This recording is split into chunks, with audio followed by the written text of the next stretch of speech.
అందరికీ praise the lord. ఈరోజు Hebron calendar వాగ్దానము యెషయా 54:14 వచనము చదువుకుందాం.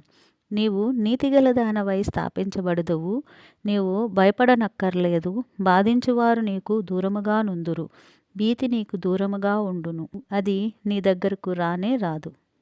ఈ మాటలకు సహాయకరంగా మనము కీర్తన 3:1 చూసుకుంటే, యెహోవా నన్ను బాధించువారు ఎంతో విస్తరించి ఉన్నారు, నా మీదికి లేచువారు అనేకులు. దేవుని వలన అతనికి రక్షణ ఏమీ దొరకదనియు నన్ను గూర్చి చెప్పువారు అనేకులు. యెహోవా నీవే నాకు కేడుముగాను, నీవే నాకు అతిశయాస్పదముగాను, నా తలను ఎత్తువాడుగాను ఉన్నాను. కాబట్టి మన ప్రభువు మనకు సహాయకుడు, ఆయన మన తలను ఎత్తువాడు.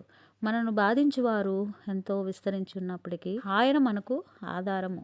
తర్వాత మనం ఇంకొక మాట చూసుకుంటే, నీవు భయపడనక్కర్లేదు, బాధించువారు నీకు దూరముగా నుందురు. కాబట్టి మనల్ని బాధించువారు మనల్ని దూరంగా మనకు ఉంచువాడు మన ప్రభువే. దేవుడు మనల్ని బాధించి వారికి అప్పగిచ్చేస్తాడా? లేదు కదా. మనము సహాయకరంగా యెషయా గ్రంథం 1:24 చూసుకుంటే, కావున ప్రభువును ఇశ్రాయేలు యొక్క బలిష్ఠుడును సైన్యములకు అధిపతియగు యెహోవా ఇలాగు అనుకొనుచున్నాడు, ఆహా, నా శత్రువును గూర్చి నేను ఇక ఆయాసపడను, నా విరోధుల మీద నేను పగ తీర్చుకొందును. అప్పుడు నీతిగల పట్టణమనియు నమ్మకమైన నగరమనియు నీకు పేరు పెట్టబడును.